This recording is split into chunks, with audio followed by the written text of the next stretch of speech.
So thanks for coming, everyone. We're pretty excited to be able to start to talk about some of the stuff we've been doing with Anthos. So we've been working with Google for about a year now with the pretty closely with product management and the engineering team as a design partner. And we've been able to help kind of shape the roadmap and the product and make sure it has the features and stuff that people are going to need to be able to bring microservices and all the other stuff that Anthos brings to the table. We did an event a couple weeks ago. I don't know if anyone was at that, where we did some demos, Shay and I. So we thought we would step up the demos this time around, and I'll cut through the deck pretty quickly. As far as agenda goes, I'm going to try to cut through the what is Anthos and talk about what the pieces are and how it's put together. Tim's going to do a deep dive on GK on-prem. Aaron and Chris are going to talk about storage and config management. Config management is one of the components of Anthos. We have our good friends from Sysdig here. Sam's going to give us a deep dive into some security and analytics and monitoring.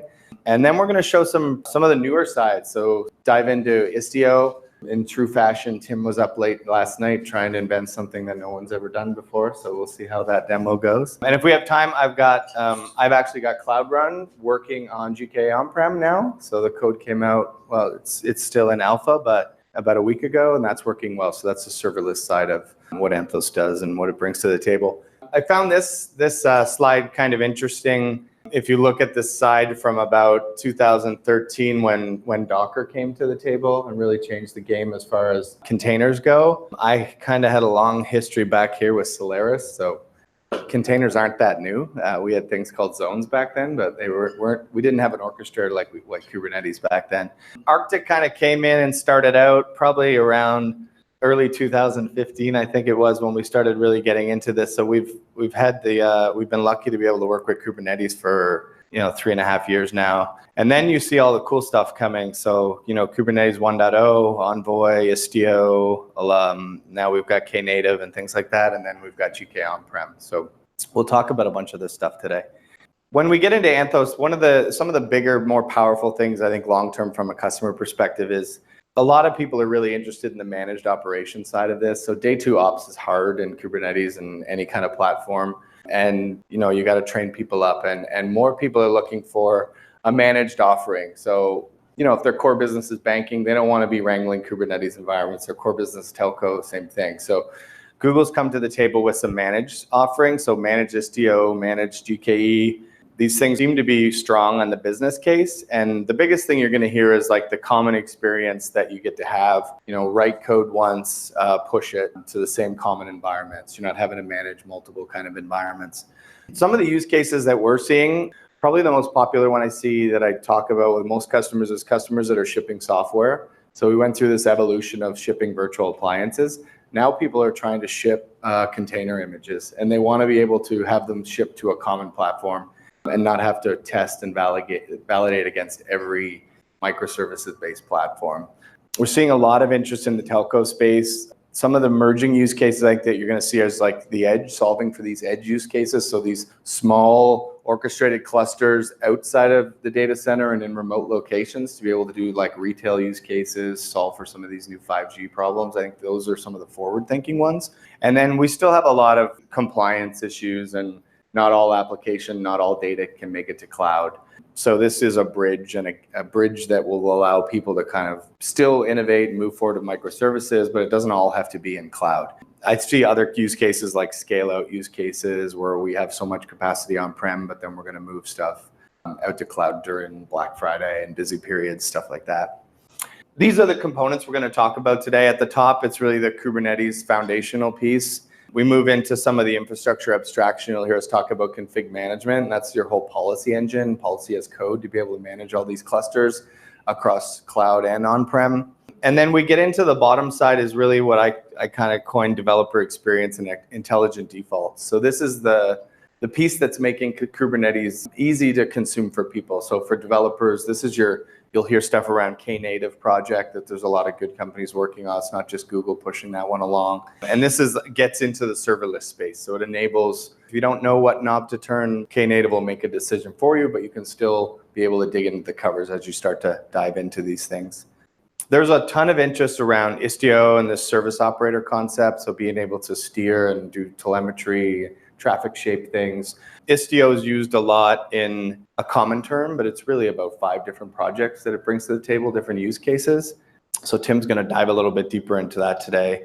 And then this concept of an infrastructure operator and being able to manage large-scale environments and deploy applications. The days of jumping on servers and running commands are kind of done and gone. Things need to be done through more Git-based workflows. So you'll hear us talk about that today. These are all the components of what Google's put together as far as Anthos goes. As I mentioned, Google Kubernetes engine, and Kubernetes I think is just table stakes in general now. Everybody's running it. It's kind of won the race as far as an orchestrator goes. And being able to ship a package on-prem and have that same experience and that same APIs has been really powerful for customers. And from a business case perspective, there's a lot of interest there. Istio layers on top of all of this. So you can leverage Istio to be able to traffic shape and provide security, telemetry, mutual TLS. There's lots of use cases for that. And the config management piece, I think people are seeing a ton of power in this. So this is building and managing your Kubernetes clusters from policy. And anytime anything drifts, it'll all get changed back based on a Git workflow. So we'll show some of those pieces. There's also Anthos Migrate, which we haven't jumped too far into now, but this is your ability to move virtual machines into cloud and also be able to take virtual machines and put them into containers. This is from the Velostrata acquisition that Google did about a year ago. So these are the components of Anthos, and you're going to see some new ones come in the next couple months. There's a new Istio service coming to the table, for example. This is more of a breakdown, bottom-up view of all the different components. You start to see in the core platform, you start to see things come in there like API management, obviously access policy, identity, RBAC controls are really important when it comes to these environments, and having it work off of whatever directory service you've implemented is important. You don't want to have to manage this stuff all differently. And then, logging, monitoring, binary authorization, you're going to see a lot more security components come into these offerings to really round them out. And you'll hear from our partner today, Sysdig, will talk about how to add value on the monitoring, analytics side, and also from a security perspective, from image scanning, runtime protection, those kind of things. Sam will dive into that. One of the bigger pieces that I'm pretty excited about and been working on is the Cloud Run. So this is the Knative pieces and wrapping that into a service. So this is available on GKE today. And we're working with the Cloud Run team to get it to be supported on GK on-prem. So this is your ability to really get pretty close to a serverless architecture and have auto scaling, scale to zero capabilities, really simplified deployment model. So it's coming quick and it's working. So you'll see it get released most likely in a beta form and then come out quickly after that into a GA. Everyone always asks, what does the on-prem architecture look like? I mean, this drawing is very much looks like your traditional virtualization model on VMware today. The bigger difference is these are virtual machines that are running on ESX, and then we're creating a virtual set of networks, and then these are the pods down here. So everything from this layer on is pretty much what you've been used to for the last 8 to 10 years probably in traditional virtualization, server storage, networking. And then really we're bringing up nodes and bringing up Kubernetes. The nice part about what Google shipped is it's fully orchestrated. So you don't have to go and plumb all these VMs and deploy them through a web UI. It's all done declaratively through code. And when you want to add a new node, you do it through code. When you want to scale up, scale down, it's all looked after, and we leverage the vSphere API for that.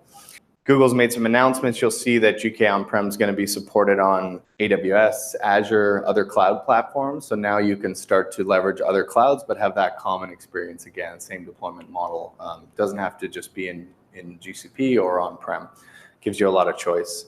So a lot of people ask why Anthos and why are we hearing so much from customers about this? And I think what it really comes down to is developers really want to move fast. Their business is pressuring them to release features quicker. It takes too long to do that.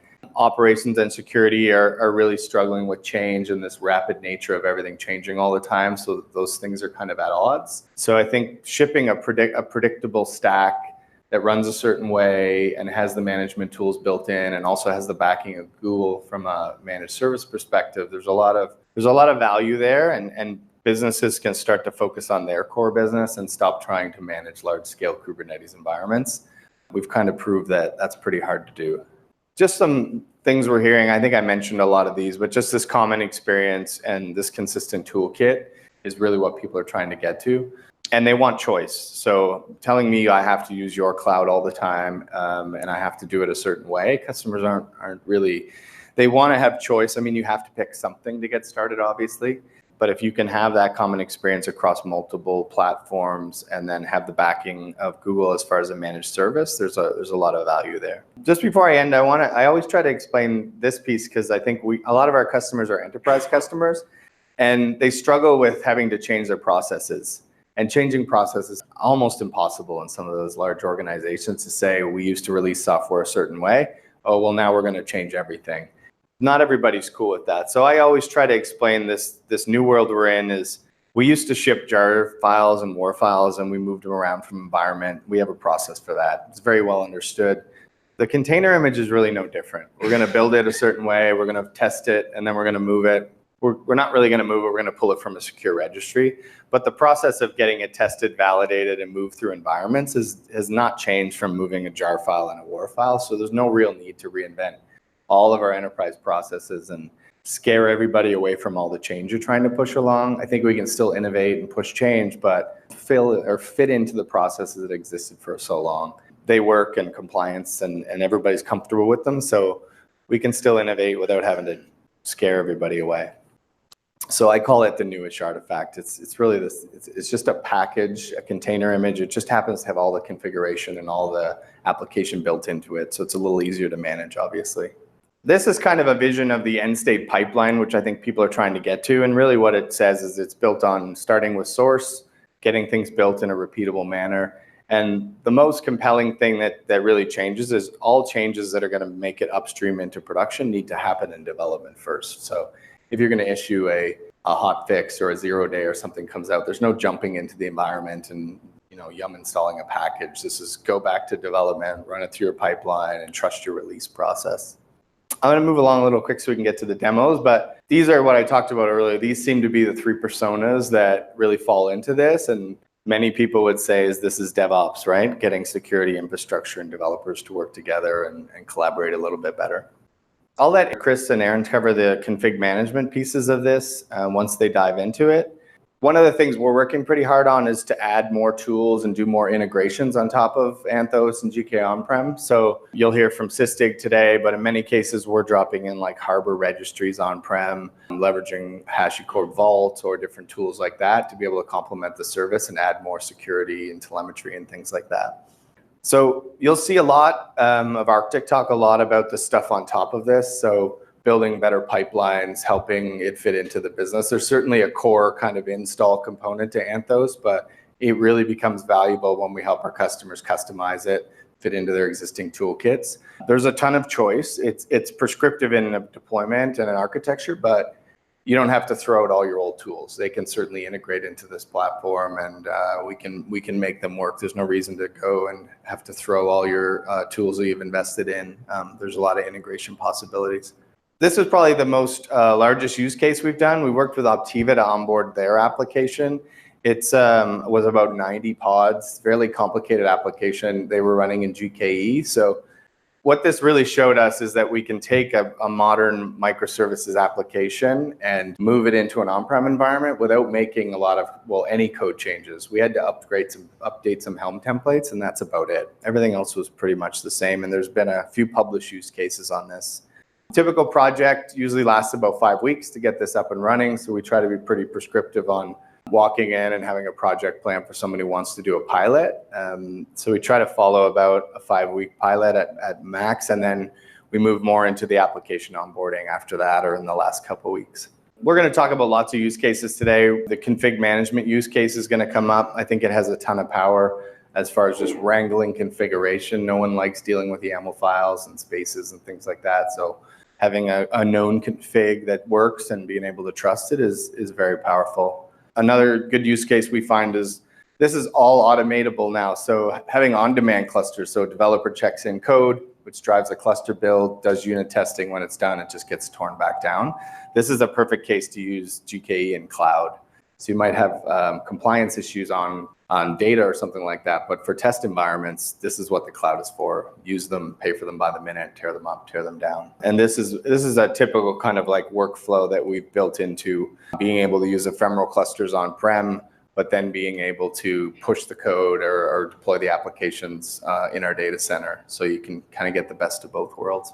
So with that, I think I'll get Tim to come up. Tim's going to do a deeper dive into, we've got a bunch of test environments and things like that. We're leveraging Packet, I think, for this one. So we've got bare metal, got a bunch of use cases, and Tim's going to give you a little deeper dive into that.